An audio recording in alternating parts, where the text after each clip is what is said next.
Stereoscopic 3D in Godot. It's possible. I've done it both in 3D and in 2D, albeit with some limitations.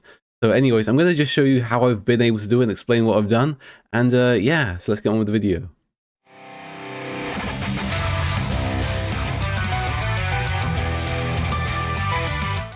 Alright, anyways, back to 3D. Okay, so in 3D mode, it's pretty simple. You have two cameras, like these. So one for the left eye, one for the right eye.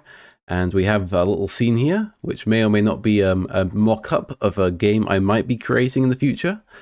And basically we've got just the scene, all the little sprites here.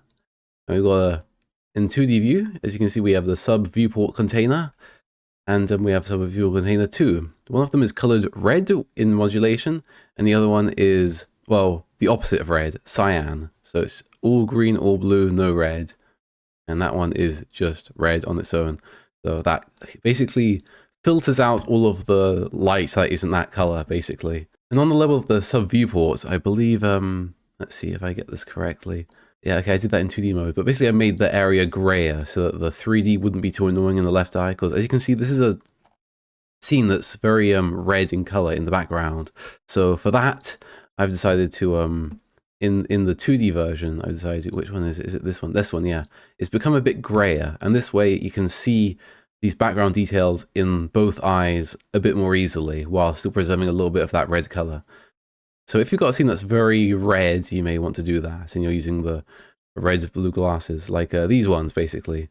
These just very simple, papery 3D glasses. You can get these very cheap on Amazon for like £3 and a pack of like 10 or something.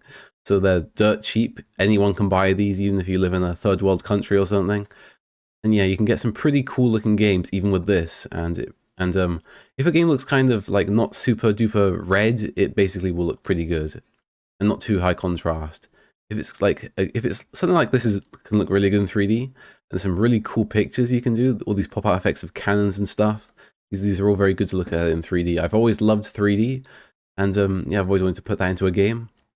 So yeah, it's basically just two eyes and the parallax between the two eye differences. Okay, so if I do a preview of this, and I go over here, there's slightly different perspectives here. All right, and there you have it in the 3D scene. So we have the two viewports, and there's a little bit of stuff going on here. I would, of course, much strongly recommend you don't use something like this and you're actually making a 3D game. That would be a lot easier if you're actually making a 3D game, and it would look a lot better. But yeah, basically we're just rendering one on top of the other. Another thing worth noting is that this is just solid, so the red one is just solid, and the teal one is add, basically.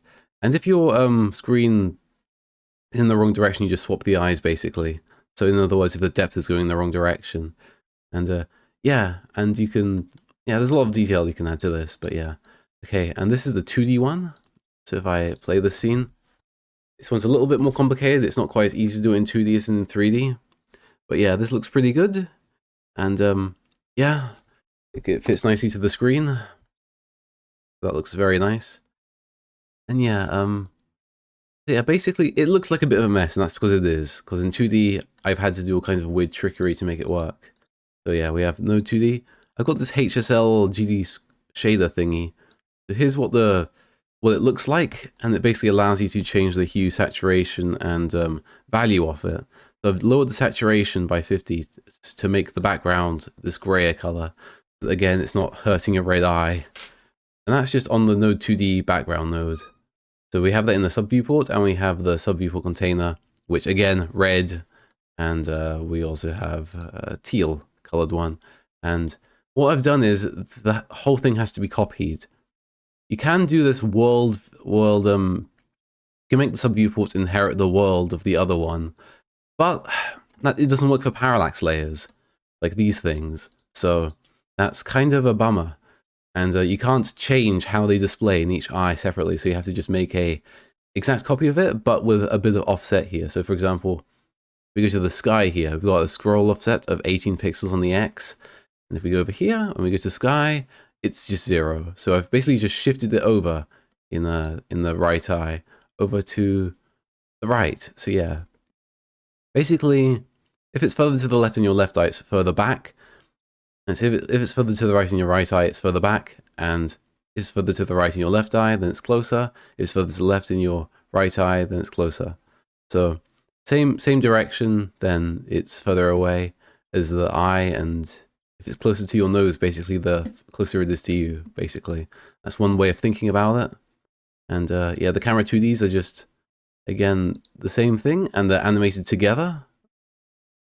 Make it work if I go over here, and it just does all of them. But they also have this foreground layer, because you can't just put everything in the background. So if you wanted to make a game, you have to kind of have this foreground layer. So yeah, let me tell you, I've tried a bunch of different ways of making this 3D thing work in 2D, and this is the best I've got so far. So maybe there is a better way, but this is what I've got so far. But anyways, that's basically it for now. So yeah, was this video interesting? Should I make a tutorial on how to do 3D in Godot, Redux, Lazium? Will that interest people? Because I've got a tutorial channel that I've been thinking of adding content to.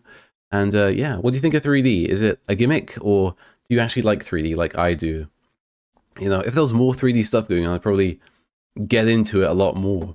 I tend to forget about it, 3D, sometimes, because it's just like, there's not a lot going on here, but it's like, I like the Nintendo 3DS, and yeah, and maybe I'll make some proper 3D games in the future. Hey, what's going on? It's DynoStorm, and I'm making a game called Westman, and it's a game where you play as Western heroes and you fight against hordes of degenerates. You save the West, and yeah, if you think this game looks cool, you can head on over and subscribe to me, and head on over to DynoStorm.com, and you can play the game when it's ready. That's all. Hey, thanks for watching, and hope to see you in the next video. Goodbye.